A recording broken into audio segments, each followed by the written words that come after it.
Mardi 28 juin, Hichem Rostom s'est éteint à l'âge de 75 ans, a fait savoir le ministère tunisien des Affaires culturelles sur les réseaux sociaux.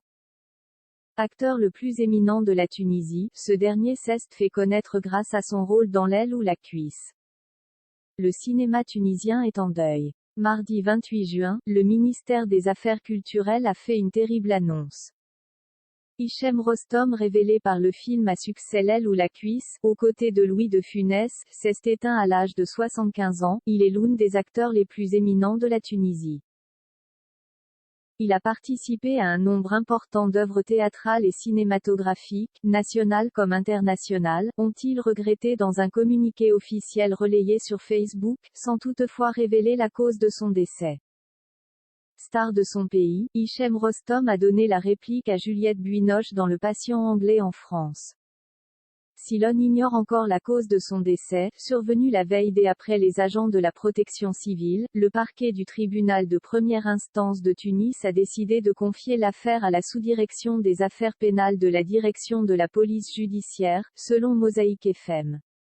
Et ce, dans le but d'établir les véritables circonstances du décès de Hichem Rostom, retrouvé mort à son domicile. Ses funérailles se tiendront ce mercredi 29 juin, à Marsa, sa ville natale. Selon son frère, le comédien se serait éteint après une lutte avec la maladie, a-t-il assuré à l'agence TAP.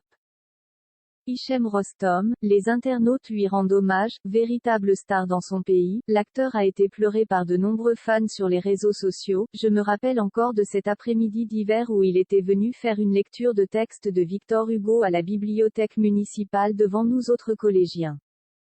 C'est une grande figure de la scène culturelle tunisienne qui s'en va. RIP Hichem Rostom. Hichem Rostom, grand acteur qui a marqué l'art tunisien, vient de décéder à l'âge de 75 ans. Paix à son âme, décès du grand Hichem Rostom, ce film-là restera un de mes préférés.